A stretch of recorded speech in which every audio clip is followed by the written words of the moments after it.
that occurs, and in this video we'll be talking about forms of hydrogen and uses of hydrogen gas. So we'll be starting from forms of hydrogen, that is the various forms in which hydrogen normally exists.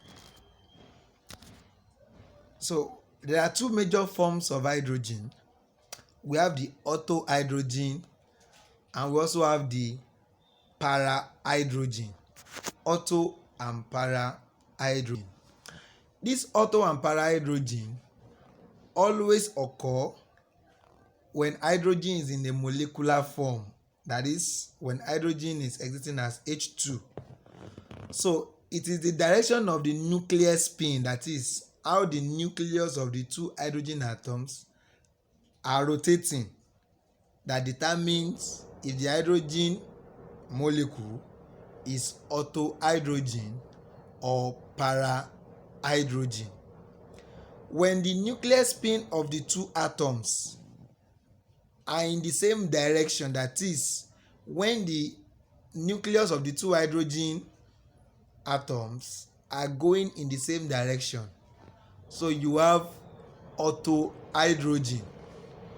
Ortho hydrogen, as you can see from the screen, you can see the nucleus of this going clockwise.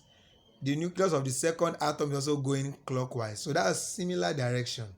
That's ortho hydrogen. But para hydrogen is from the word parallel. When two things are not in the same direction, you say they are parallel to each other. So in this case now, the nucleus of the two hydrogen atoms are rotating in a different direction. The first is rotating clockwise. The other is rotating anti-clockwise. That's a different direction. So you call that para hydrogen. So those are the two forms of hydrogen that is very common, ortho and para hydrogen. In a typical hydrogen molecule, there are 75% ortho hydrogen and 25% para hydrogen. That is, they exist in ratio 3:1 at room temperature. So we're going to be looking at the uses of hydrogen to cap our hydrogen topic up. Hydrogen has a lot of uses, and the most important use of hydrogen is in the production of ammonia by Haber process. In this case, nitrogen is mixed with hydrogen in ratio 1:3. As you can see in the equation, 1 mole of nitrogen to 3 mole of hydrogen is what gives us ammonia. And the reaction is a reversible reaction. Like we've seen earlier on, the reaction uses a catalyst of finely divided iron, Fe, pressure of around 200 atmosphere, and temperature of around 250 degrees Celsius or thereabouts. So those are the conditions of the Haber process. So the ammonia that is formed can be used to manufacture a lot of things. Can be used to make fertilizers, which is the major use of ammonia. When you react it to H2SO4, it gives you ammonium sulfate. It's an important fertilizer. Can be used for making drugs. Can be used for making plastic wares. Can be used for making dyes. So this is the first use of hydrogen in the making of ammonia by Haber process.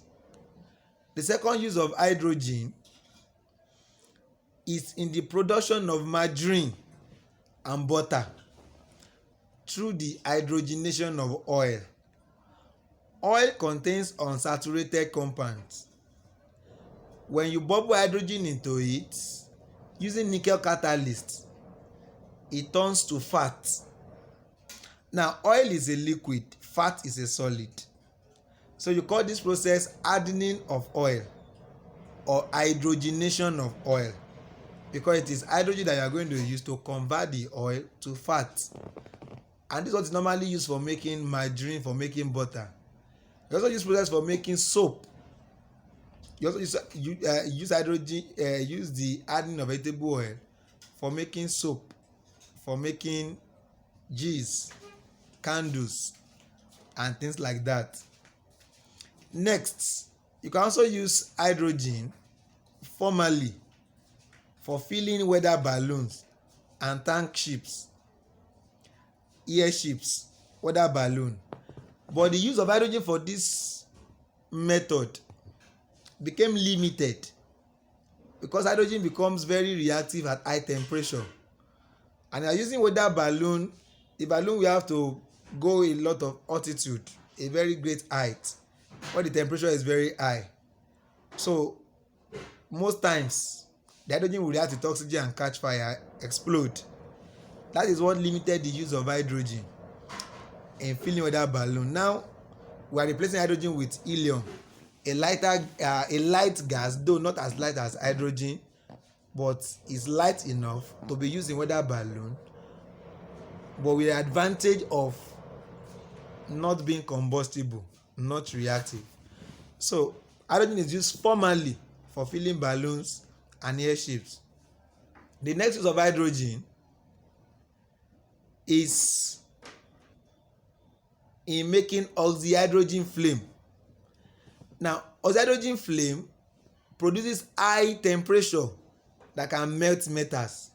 So if you want to join metals together, you want to melt metals, you want to make a shape from metals, you use oxyhydrogen flame for this purpose. And it's one of the use of hydrogen. You can also use hydrogen for manufacture of methanol and hydrochloric acid. Used for making that. Next, hydrogen is used for making synthetic petrol. In some countries where they have very low level of petroleum, they can manufacture synthetic petrol by heating coal and heavy oil like lubricating oil in the fractional distillation of petroleum. We have what we call heavy oil. When you heat coal with heavy oil with hydrogen under very high pressure and catalysts, the coal will turn to petrol together with the heavy oil. You call that synthetic petrol. And understand how we normally use this coal for making synthetic petrol. By heating it with hydrogen and heavy oil at very high pressure and catalysts, gives us synthetic petrol. Also, it can be used for making coal. Actually, is a component of coal gas and water gas. Hydrogen is present in coal gas, also present in water gas. We saw what water gas was made up of under Bosch process. Contains carbon dioxide and hydrogen gas. So it's a very important component of water gas. Also, we use liquid hydrogen as a rocket fuel. Is used to power rockets, all those machines that goes into space. We can also use hydrogen as a reducing agent in metal extraction because it can reduce oxides of metals to the ordinary metals. Also, hydrogen can be used in making fuel cell. Fuel cell is used for generating electricity. So hydrogen is one of the components that is used for making fuel cell. And these are the uses of hydrogen. God bless you.